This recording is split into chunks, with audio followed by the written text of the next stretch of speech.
Welcome. Hello, everyone. It's such an honor to be a part of this very special edition of the annual Igbo Conference. This edition is special because this time is special. The world is battling a pandemic. It's literally a race to stay alive. I'm speaking to you from the Boston area in Massachusetts of the United States. The United States is facing two pandemics, COVID-19 and anti-Black racism. To be honest, the latter disturbs me more than the former. It also inspired the topic of what I'll be speaking to you about. I've prepared an address that I will be reading from. We're all watching what is unfolding in the United States, and we're anxiously waiting for a vaccine to be developed to protect us against coronavirus. But can there ever be a vaccine against racism? As a Nigerian American living in the United States, sure, I've confronted very nasty episodes of racism towards me and my family. I can imagine that many of you have as well. I am very intrigued by the wave of protest happening now because they've taken on a scope and form that I've never seen before, that many of us have ever seen before. The killing of George Floyd has really triggered something in America. By now, we all know the elements of this sad story. George Floyd, a 46-year-old African-American man, was arrested in the city of Minneapolis, Minnesota, last month on the suspicion of using a counterfeit $20 bill. We don't know if he knew that the bill was fake. 3 police officers held this man down, with one using his knee to pin Floyd's neck for nearly 9 minutes, while Floyd was saying, "I can't breathe, I can't breathe," and calling for his mother, who died 2 years ago. George died, and protests broke out in at least 75 cities across America, including where I am now. The case is now being investigated at the state and federal levels. We've all seen world leaders come out to condemn the killing. The Dalai Lama, the African Union, prime ministers, the European Union, United Nations, Pope Francis. I dolorosi disordini sociali che stanno accadendo nella vostra nazione in questi giorni a seguito della tragica morte del signor George Floyd. Cari amici, non possiamo tollerare né chiudere gli occhi su qualsiasi tipo di razzismo. We have to understand that anti-Black racism in the United States is embedded into the very foundation of America. Not all men were equal here in this country just 300 years ago. At that time, the country was deep into what many consider its original sin, slavery. What's happening in America is sparking reflection all over the world. People are looking inwards to see injustice, abuse, discrimination in their own countries and societies. I found myself thinking about these things also. When I was asked to prepare a presentation for this year's Igbo conference, I thought about speaking on history or women initially. That was 5 days before George Floyd was killed. After he was killed and protests swelled across the world, I knew I had to talk about this in my presentation. Violence is all around us. Protest is all around us. The title of my address is Violence as a Disruptor and Catalyst for Meaningful Change, addressing Anti-Igbo Sentiment in Nigeria. My presentation looks at anti-Igbo sentiment in Nigeria, historical violence targeted at the Igbo people, and opportunities to organize and address anti-Igbo sentiment. I began my presentation by speaking on the killing of George Floyd and the demand for justice. There are parallels between anti-Black racism in America and anti-Igbo sentiment in Nigeria, and I find these parallels quite remarkable. Anti-Igbo sentiment. This is a controversial topic. I know I must tread this carefully, but it's a deep concern for me, and I cannot ignore it. We cannot ignore it. Before I speak further, I want you all to know that this is an interactive presentation. Even though we're not interfacing in real time, throughout my presentation, I will make suggestions for you to pause and reflect on some of the issues that I will raise. My goal today is to ask difficult questions, to stir you to think, to bring context to what I argue is a strong current of anti-Igbo sentiment in Nigeria. At times, that sentiment has been activated to trigger violence against Igbo people. So I want to begin with definition. Anti-Igbo sentiment. What is that? How would you define it? Are you stumped? It may help to get a few examples of the manifestation of anti-Igbo sentiment. More than 50 years ago, Ahmadu Bello, the Sardana of Sokoto, and arguably the most important politician in Nigeria's First Republic, sat down for an interview with a European journalist. Many of you are familiar with this interview. It's made the rounds within discourse on Nigerian history and politics. In the interview, which you can easily find today on YouTube, a journalist asked Bello about the attitude of northern Nigerians towards Igbo people. Bello responded that the Igbo people desire to dominate. One thing I've noticed, Premier, while I've been here, is that Northerners seem to have, I might almost call it obsession about the Igbos. Could you perhaps explain that to me? Well, the Igbos are more or less the type of people whose desire is mainly to dominate everybody. If they go to a village, to a town, they want to monopolize everything in that area. If you put them in a labor camp as a laborer, within a year they will try to emerge as headman of that camp, and so on. He went on to promote the northernization policy to give positions in the north to northerners first. A northerner first. If you can't get a northerner, then we take an expatriate like yourself on contract. If we can't, then we can employ another Nigerian, but on contract too. Bello's comments came at a time when the Igbo people filled positions in Nigeria's civil service because meritocracy was the order of the day back then. Bello even mentions the glaring absence of Northerners in the civil service in the interview. In 1952, when I came here, there weren't 10 Northerners in our civil service here. His Northernization policy could be considered as a useful form of affirmative action to give Northern Nigerians a chance to be integrated into a modern Nigeria and succeed professionally. And there's nothing wrong with using affirmative action to give a selected group of people a chance to succeed. But I propose that chance to succeed should be given based on merit, not solely on tribe, skin color, gender, religion, or language. Unfortunately, in Nigeria, meritocracy fell to the wayside shortly after gaining independence from the United Kingdom. Between 2012 and 2014, agents of the Lagos state government rounded up people, men and women, packed them into buses that transported them to Onitsha in the southeast.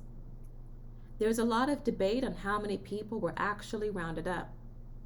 Local news media reported that these people were mostly Igbo. In response to the controversial so-called internal deportations, writer Oke Ndibe commented that the Igbo people, quote, have shed more blood than any other ethnic group in the name of maintaining the unrealized, far-fetched dream of a Nigerian nation, end quote. In 2015, the Oba of Lagos publicly declared that if Igbo people did not vote for the governorship candidate of his choice, then they would perish in water. If any one of you, I swear in the name of God Almighty Allah, goes against my good that Ambode, inshallah, will be the next governor of Lagos State. The person is going to die inside this water. What you people cannot do in Onitsha, what you cannot do in Aba or anywhere, if you do what I want, Lagos will continue to be prosperous for you. If you go against this, you will perish in the water. Finish. You can easily do a search on YouTube to watch the Oba of Lagos making this statement, which can easily be classified as inflammatory hate speech. During the 2019 presidential election in Nigeria, Igbo people living in Lagos were harassed and intimidated. After the polls, shops belonging to Igbo people, Igbo business owners in specific communities in Lagos were looted. In 1964, politicians of northern Nigeria discussed a proposal to revoke certificates of occupancy for Igbo people living in the region. In these examples, Igbo people were seen as political threats because of their sizable numbers in communities outside the Southeast, like in Lagos or in Kano. This is important to note. Nigeria is one of the most culturally diverse countries in Africa, and there are prevailing stereotypes and prejudices against many, if not all, the ethnic groups that live within Nigeria. There are sentiments against Hausa, against the Nupe, against Ijaw, Yoruba, and so on. However, I assert that Igbo people confront a disproportionately high amount of prejudice and hostility nationwide, simply because the Igbo people are nationwide the most vastly dispersed people in the nation. Settling in communities outside your ancestral or ethnic homeland often means coming face to face with people who may see you as a threat. This is the story of some people all over the world, and this feeling of persecution and being targets of strong ethnocentric bias has become part of the Igbo experience. If you are Igbo, I want to ask you, have you ever experienced anti-Igbo sentiment? Would you take a moment to think about it? What happened? How did it make you feel? How did you react? What about your family members? Have they also experienced such incidents? The same way I've experienced anti-Black racism in the US, I've also experienced anti-Igbo sentiment in Nigeria. Just to give some background, I was raised in the United States, and in 2012, I decided to move to Nigeria. I was very excited to do so. It was a decision that I had made myself. So I left my parents, my siblings in the US, and moved to Nigeria to continue my career in journalism. When I arrived and interacted with people, I soon realized that people saw me as Igbo before Nigerian. It was strange because in the United States, I identified with other Nigerian diasporans and expats on the basis that, hey, we're all Nigerian. We shared that identity, and it formed the basis of a camaraderie that helped us to manage the immigrant experience in America. But it was a different story, a totally different story in Nigeria. I remember looking for an apartment in Abuja, the capital. I was looking to rent a one-bedroom. It would be just me living there on my own. I hired a real estate agent. He was from the South, if you must know. He and I drove around Abuja looking at apartments. We started walking up to one that had a vacancy advertised, and he told me, actually, he made it sound more like a warning. He told me that many landlords do not rent to Igbo people. When he said that, it felt like someone had poured a bucket of ice water on top of my head. I could feel the water dripping down my body. I already had to deal with landlords not wanting to rent to a single woman like myself. On top of that, he was telling me that some landlords wouldn't rent to me because I'm Igbo. I couldn't wrap my head around that. Why was I being judged by people who had never met me before? Here's another story. I was conducting an interview with a highly respected man in northeastern Nigeria. He was an elder statesman. I asked him if in the future could there ever be an Igbo president of Nigeria? Do you know his response to my question? God forbid. No. As a man of such socio-political influence in his state, I imagine that his viewpoint is not isolated. The cases I've just mentioned are not isolated either. Let's talk about stereotypes of Igbo people, because much of the bias against Igbo people is fueled by long-standing stereotypes. On stereotypes, Chimamanda Adichie said, "The problem with stereotypes is not that they are untrue, but that they are incomplete. There is a single, one-dimensional story about Igbo people. The story says that we are abnormally motivated by money. We can even kill a family member to get money. We're rude and disrespectful because we do not bow to our elders the way people of other ethnic groups in Nigeria bow to their elders. We want to dominate and take over every community in Nigeria. We are not good people. We are the cause of Nigeria's problems. We are chaotic, divided. We fight amongst ourselves all the time." These are some of the stereotypes, and some of us have even internalized some of these stereotypes. There's a story behind each of those claims, and these stereotypes reveal that there is a gross misunderstanding and ignorance of the diversity of Igbo culture. In 2013, a popular commentator from southwestern Nigeria described Igbo people in this way, quote, "Never had any history at all, and never even had monarchs or structured, properly organized hierarchical societies that placed value on tradition and culture." This commentator speaks negatively of what many Igbo people are proud of.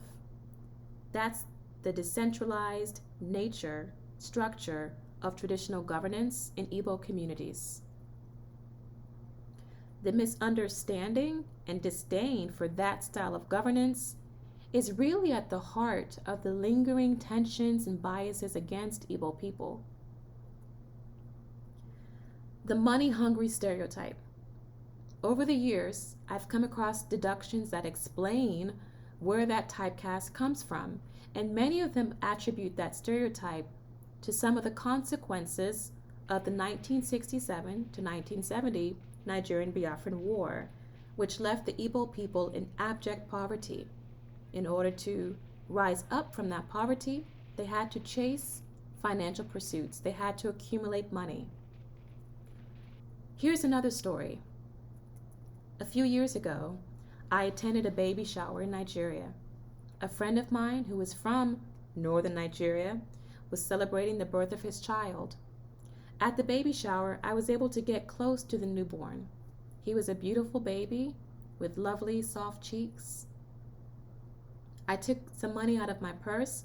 I folded the cash neatly and tucked it into the baby's tiny clenched fist. It was supposed to be my little contribution to the newborn child. When the baby's father, who is my friend, saw the baby clench the Naira notes, he said, "Ah, this is an Igbo baby." It was a joke and we all laughed. But later, I repeated that joke over and over again in my mind. In the context of a joyful baby shower, that comment is a joke, a harmless joke. But in the context of, say, a crowded marketplace, a comment like that could spark a deadly riot.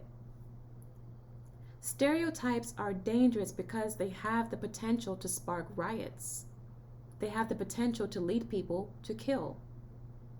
People are killed based on stereotypes. If you don't believe that, look at what's happening in the United States.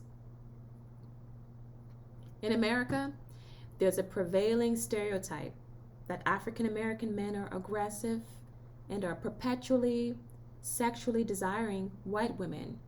Black men have been killed and tortured, lynched on that and other stereotypes in America. Unfortunately, in Nigeria, journalism is not always in depth, but I reckon that if we look to the past, even the recent past, we would see cases of Igbo people murdered because of ethnic bias, based on a stereotype, an incomplete story that continues to be perpetuated. That leads me to the next topic: how stereotypes that typecast Igbo people are perpetuated in Nigeria. When I was an adolescent, I began watching Nigerian movies. And as a young person living in the United States, watching those movies gave me an inside view of Nigeria, and I longed for that view. I would spend entire afternoons watching Nigerian movies. I soon noticed a pattern. The money-hungry characters were Igbo. There is a series currently running on Netflix called Sons of the Caliphate. In that show, the swindler is a young Igbo man. If you don't like him like that, Mona can go police station and go sell him there. You know, say to hustle this thing no easy now. Check the original one carry come for you. The women who have sex with the rich northern men in the show are from the South, perhaps Igbo women as well. We had a nice time some nights ago. It's very similar to the way Jewish people were depicted as greedy and conniving, and we can see that depiction in early Christian art. Nollywood has done its part in perpetuating dangerous ethnic stereotypes, the same way Hollywood perpetuates stereotypes. Using tropes and stereotypes in movies is cheap and is a disservice to humanity. The Nigerian news media also propagates stereotypes. Last year, when news broke that America's federal law enforcement agency had busted 80 Nigerians involved in cyber fraud. Based in Nigeria, the FBI says this crime ring also was able to hit 1,000 people who live in Los Angeles and bilk them out of $73 million. A lot of Nigerian media outlets repeatedly noted that most of those 80 people were Igbo. Now, I am a journalist. I understand the importance of identifying people. But that identification needs to come with adequate context. It shouldn't come across as finger pointing. Nigerian news media outlets that covered that story gave little to no context to the backgrounds of these people. The glaring announcement was that these criminals caught by the U.S. were Igbo. Some politicians and influential leaders in Nigeria have also spread Igbo stereotypes. I've already mentioned statements from Amadu Bello saying that Igbo people have a desire to dominate. Also, everyday encounters with Igbo people help to spread stereotypes. If someone comes across an Igbo vendor in a market who charges them a high price for a product, that person may go on to see all Igbo vendors as price gougers or as greedy. That leads me to the Nigerian Biafran War. In 2017, I began interviewing people who lived through the war. These people are old now, obviously. The youngest would be in their 60s. I've interviewed Nigerian soldiers and Biafran soldiers. I've interviewed American humanitarians as well. The common theme underlying what I hear from these interviews is strong sentiment around the Igbo people. That sentiment may be favorable, sympathetic, or negative. It's not unlike how an encounter with a troublesome black juvenile in America may taint one's image of all young African American men. The Nigerian Biafran War was an outpouring of anti-Igbo sentiment. Some of the American humanitarians I interviewed spoke about an intense hostility against Igbo people. The stories of torture and brutal killings of Igbo people living in the North abound. There are many, many, many true stories, some more gruesome than the others. What happened then is what happens when bias against a group of people is activated to trigger mass violence. The world saw this in 1994 in Rwanda. But that wasn't the only time that the Hutus and Tutsi have gone after each other. It's a reoccurring bloodshed. In Nigeria's case, the incomplete story of a so-called Igbo coup sparked hostility for an entire population. Children died because of that. In war, humans become evil. Using starvation as a tool of war is ruthlessly evil. Nigerian Brigadier General Benjamin Adekunle, seen as an icon of the Civil War, is on record for saying, quote, "I want to prevent even one Igbo from having even one piece to eat before their capitulation. We shoot at everything that moves. When our troops march into the center of Igbo territory, we shoot at everything, even at things that do not move." The Civil War forever changed Igbo communities. There's much analysis on how Igbo society fell apart. The loss of social cohesion and collectivism in many communities was never restored. Also, there's a generation that suffered from post-traumatic stress disorder, and PTSD can be passed down to children.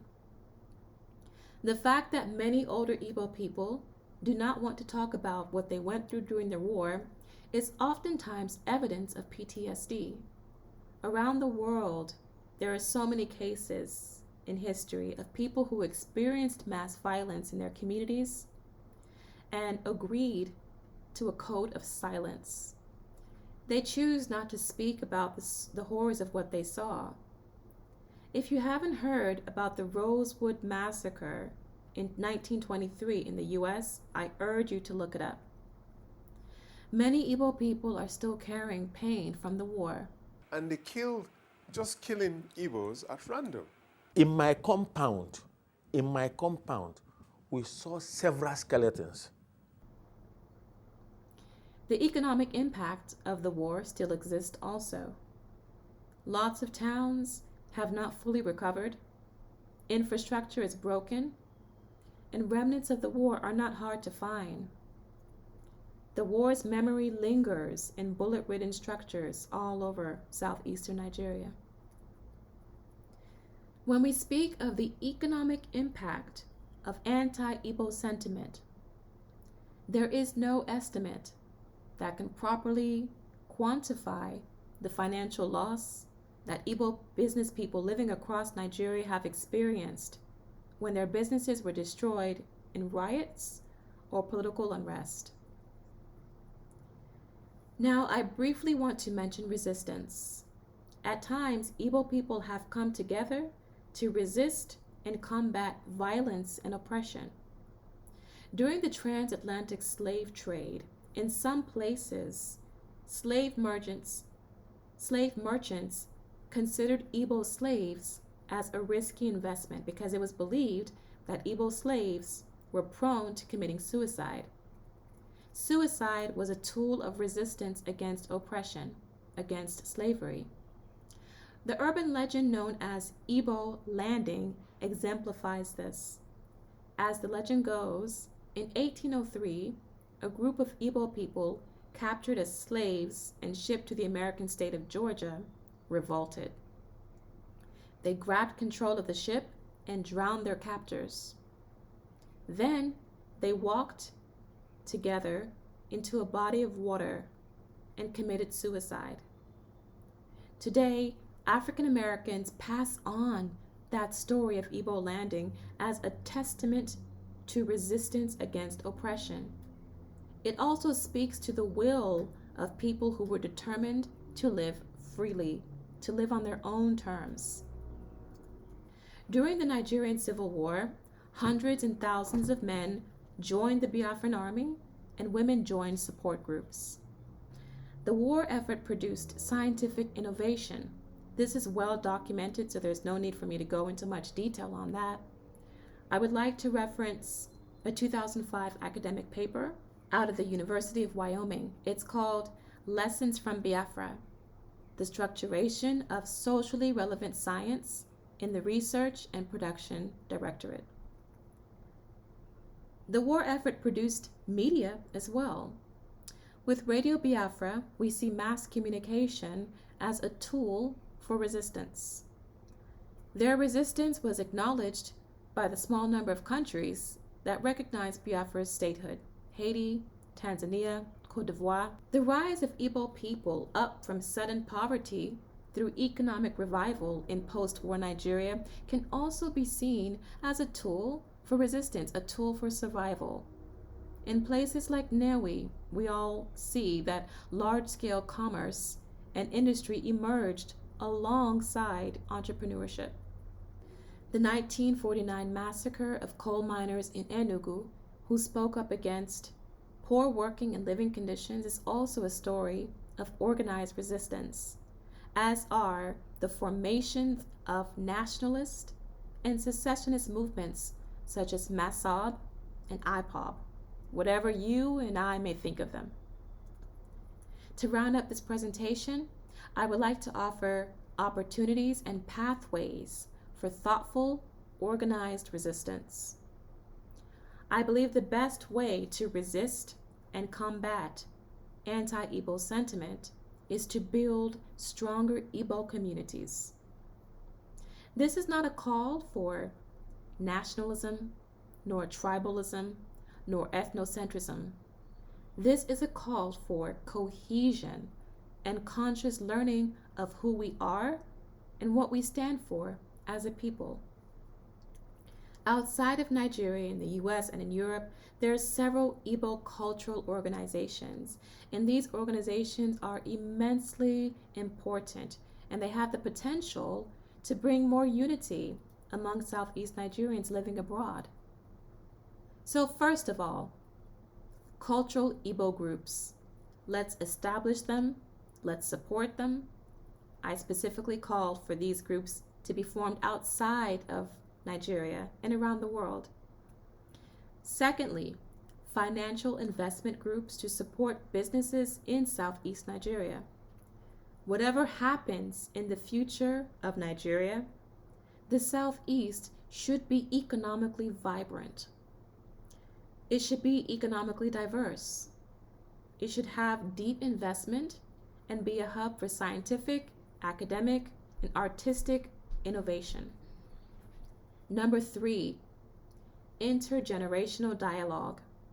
We should see more conversation between elders and youth. I support this Igbo conference and other efforts to make that happen. I'd like to see us take a step further through more conscious engagement between Igbo elders and youth. Fourthly, media and storytelling. We've all got to think towards writing down stories of people in the Southeast, of experiences in the Southeast. If you've got an Igbo community leader whom you admire, find a way to document their story. Stories of women, stories of traditional customs and festivals, stories of Igbo folklore. Let's please write these down. As I mentioned earlier, in 2017, I began interviewing people who lived through the Biafran War. I upload these interviews into a digital archive that I created. It's called Biafran War Memories. This is my own little contribution to documentation of the Igbo experience in all its diversity. And I'm always seeking ways to do more. Let's produce films, documentaries, produce podcasts, curate social media pages, write blogs, write books. Many of you are already doing this, and that's wonderful. As a journalist, writer, and photographer, I appreciate the value of documentation. Documentation is a tool of resistance. Documentation says we are here and we cannot be ignored. nor forgotten. Number 5, let's do politics right. Organized resistance requires purification. Social ills happening in Southeast Nigeria and among Igbo people anywhere should be addressed. The suppression of women and handicapped people, demarcating people as Osu or as unmarriageable is wrong. Combating anti-Igbo sentiments means that we've got to make sure that our communities in Southeast Nigeria, as well as Igbo communities in the global diaspora, are loving, communal, supportive spaces that build neighbors up, not knock them down. So we've got to do the hard work to make sure that we as a people incorporate equality for all, good, corruption-free governance, and human rights. Let's look inwards. The Southeast should be a region of stability and peace. These are just a few ways that I'm proposing that we can address anti-Igbo sentiment. But if you can remember, I have not yet presented a definition for anti-Igbo sentiment. A matter must be defined for it to be effectively addressed, then treated. In the beginning, I asked you, how would you define anti-Igbo sentiment? Do you have a definition now? If so, I would love for you to share it with me via email. My email address is chika.oduah@gmail.com. Here's my definition. Anti-Igbo sentiment, a noun. An attitude characterized by varying degrees of bias or prejudice against people belonging to the Igbo ethnic group or against Igbo identity, typically based on stereotypes or experiences. Thank you for listening. I've come to the end of my presentation. If you didn't get the title earlier, it's called Violence as a Disruptor and Catalyst for Meaningful Change, Addressing Anti-Igbo Sentiment in Nigeria. Please feel free to email me if you'd like to continue the conversation further.